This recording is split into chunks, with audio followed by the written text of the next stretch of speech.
Hey guys, Eddie back with Couch Talk. Welcome back to the show. If it's your first time with me, welcome to the show. Guys, please hit like, please hit subscribe below, turn your notifications on. I promise if you stick with me, I will earn your viewership. Guys, this will be a relatively quick one. I wanted to go over the results of a study of sorts that I conducted. Before I even start, let me preface this by saying, it's not going to be a published study. I don't have a really good way to show you guys the documentation for it, the graphics, but I am working on that. Hopefully, we'll be able to do more with the graphics of this show here soon. But for right now, just understand that there's a bunch of biases that I was not able to control with this study. It was really a very loose, informal kind of thing. But insofar as it goes, some of the results that I received were intriguing. I just wanted to discuss those with you, and take it with a grain of salt, as it's not a perfectly conducted study, not even close. And I'd be interested for those of you who have some study giving experience to give me some pointers at the end. But this is what I did. What I did was on Twitter mostly, Facebook a little bit, but mostly Twitter. What I did was I tried to engage in debates, 30 on each side, with classic Republican stances and classic Democrat stances, right? And in each case, what I would try to do is, when addressing somebody who I perceived as conservative, and usually they have it all over their profile, so it's pretty easy to find out, but I would, reach out to them, say, hey, listen, I'm liberal. I see you guys are talking about something, be it, critical race theory or, pro-life, pro-choice, whatever the topic. And then say, hey, I'm the opposite side, and I'd like to kind of share my thoughts with you and just go into it. And so we start debating. Sometimes it wasn't so streamlined of an introduction, but, sometimes I would try to, just to try to insert myself into a conversation that was already going on, just because, sometimes it's hard to find people to debate with you online. Sometimes. Especially, we'll go into some of the results as I discuss this, but especially more with one side than the other, intriguingly. So, but as I would do this, and I wasn't able to achieve a debate, a conversation with each person I introduced myself to. So what I did was I kept going until I got to 30 debates on each side. And just kind of see how those sides respectively respond to debate in general. In not only to debate, but to the way that they process logic and the way that they process my logic. Whether or not they're able to manage someone providing counterpoints to the logic and things of that nature. So one of the first results that I'd like to share with you is that it was much, much easier getting people on the right to entreat with me. And that is, like, when I would go to people who I perceived as conservative or saw upholding a conservative stance and said, hey, I'm liberal, I want to just kind of discuss this with you. It was very easy to get those to begin the debate. Right? And as a matter of fact, it only took 42 attempts to achieve 30 good debates, right? Whereas on the other side, it took me 89 attempts on the Democrat side, on the liberal side, to get them to debate with me. So, what happened usually on that side, it was I was very quick to get blocked. Like, a lot of times I'd say, they'd be talking about something, I'd come in and say, hey, I'm a conservative, I just want to kind of pitch some of these views at you and see what you think and get your insights. Almost immediately would be like, block. Sometimes I'd get like a statement or two, a little bit of back and forth, but then very shortly thereafter it'd be blocked. Almost always after an insult, right? It'd be like I remember one time I think we were talking about justice reform, and they said something, I said something, they said something. I said something back to kind of counter their point, and they said, well, then you're a hateful, arrogant, da da da da da, and then it called me a racist, I think, and then they blocked me right after. So very common. But I just noticed that in general, that says to me one of two things, and it's probably a combination, right? One, the right hand side, the conservatives, the Republicans, seem generally more eager to kind of discuss their views. They kind of they like having debates more, maybe. Or maybe they just feel more, maybe they're overconfident, maybe they just feel more confident in their views. They just like to be in debates, maybe more. Or possibly the left has just been kind of disillusioned by the kind of experience they usually receive, the kind of treatment they typically receive from the right. Or maybe, it's a combination. Maybe it's like a little bit of perception of treatment versus treatment, But, there's always going to be, like I said, this was not a perfect thing, but I just noticed that it was much, much easier for me to achieve a debate with someone on the right than on the left.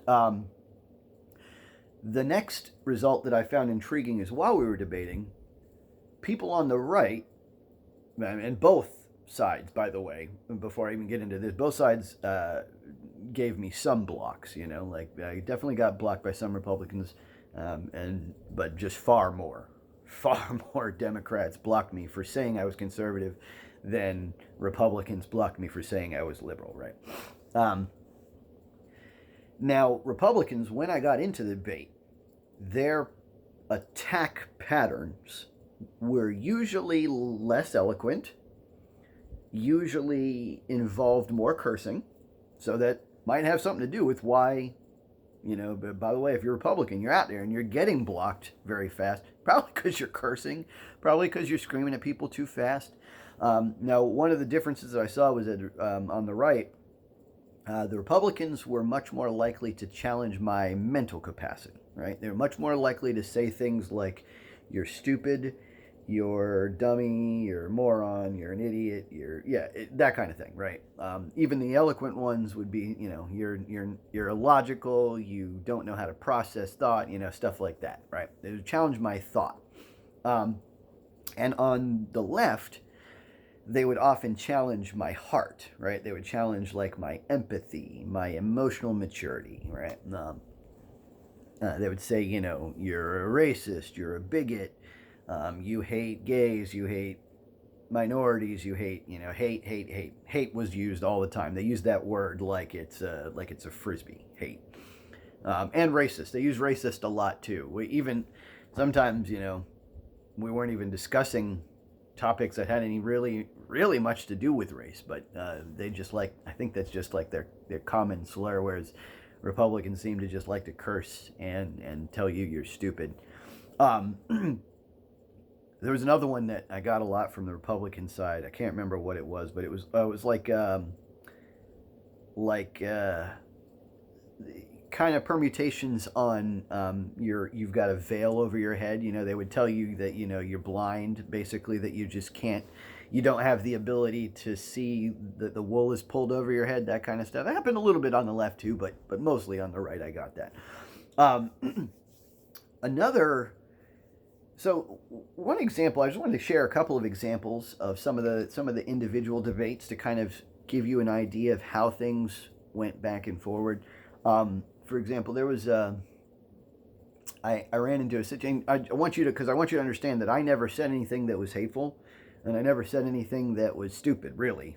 At least not to my mind, But of course, that's just how these prospective sides perceive discourse. So it's kind of interesting, and that's what the results for this study was supposed to demonstrate: is how they interact, how they prosecute a debate, how they react to counterpoint, how they etc. I got in this one conversation about I can't remember exactly what the tweet was, but somebody had retweeted. Someone had quoted Leviticus, and so you probably know where this is going already. And they said the words "Kill Pride Month," right? And they claimed that this was an incitement to violence, and that person, hated gay people. And I said, well, that may be, but that speech in itself is probably protected speech, right? And that was what the whole argument was about. That was our whole debate, was whether or not that speech was protected. And they kept saying it was an incitement of violence. I got that one a lot from the left-hand side. There was a lot more, it was a lot easier to assume that there was a call to violence on the left-hand side. It seemed to be the assumption, whether or not there was an actual clear call to violence or not, it was kind of just always kind of beneath the surface, it seemed. In fact, even just me saying that I felt like it was protected speech was itself called an incitement to violence. And even though, of course, in this, that's how that whole conversation went. Obviously not many of these debates were very productive. But I just wanted you to see that I'm not saying anything hateful, but that's where they would say, oh, you hate gays, and I'm like, no, I first of all, my personal opinion about gays remained unshared for the entire debate. I was just discussing that guy's position on gay people, and he may very well have hated gays. I don't know. My only point wasn't that, wasn't whether or not he hated gays. My point was that his speech was protected, that it wasn't a prosecutable offense to say the words "Kill Pride Month," because Pride Month is a month, not a person, right? So, and that was it. I mean, some of these conversations, degraded very quickly. Some of these conversations were more or less clear about the classic stances, but that gives you an idea. And then, of course, I fought similar issues on the right. I had, I remember there's one time where I put together what I thought was a beauty of a logic trap going down the kind of critical race theory rabbit hole, and I, despite me thinking I was being very logical, the guy, told me I was a effing moron and stuff like this. So I just, it's just one of kind of the classic thing that you see from both sides. Definitely more likely to get blocked if you're trying to converse with somebody on the left, but you're definitely more likely to get cursed at if you're talking to somebody on the right. So those two kind of go hand in hand. And just kind of the ways that they insult you. That was kind of the assumption on the right that I ran into most often was that I was kind of that I was a sheep or a puppet, right? As a liberal, that was kind of the assumption. They, like, if I talked to them at all, they kind of began with the premise that I was just kind of, doing whatever someone else told me to do, right? And then on the left, the most common assumption I got was a little bit different. It was that I was not even qualified to speak to them on a given topic because I was a white male. So that was kind of intriguing, right? A little bit racist, but, maybe not. Maybe it's just, prejudicial. But you get what I'm saying. It was kind of intriguing that just being a white male to the left disqualified me from conversation often, so to speak. Although sometimes they would converse with me anyway, but it was just kind of like begrudgingly, like, I don't believe you should even be talking about this being a white male, but, and then they would, we would talk. And some of the conversations were productive. I can tell you that I had, I think, about an even amount. Yeah, actually, it was what I would call 3 relatively amicable discussions on each side. So that was kind of intriguing, right? That with 3 out of 30, roughly 1/10, I think that's probably just a general human number, right? 1 out of 10 people are going to be able to converse fluently, start to finish, and keep their amicability with you. So that's interesting result, right? And that, these were the results. They were very interesting. Like I said, there's a lot of selection bias, being that probably these people were mostly people that were my followers or, friends on Facebook or at least part of my political debate groups, my various political debate groups. But if anybody has any kind of insights, any ideas on how to control more facets of this experiment and to repeat in the future, or maybe even someone's got a lot of experience in studies, maybe you can to help me crisp this thing up and revise it to the point where it is even actually a publishable debate. I'd be a publishable study. I'd be interested in hearing from you guys, and I'll catch you next time on Couch Talk.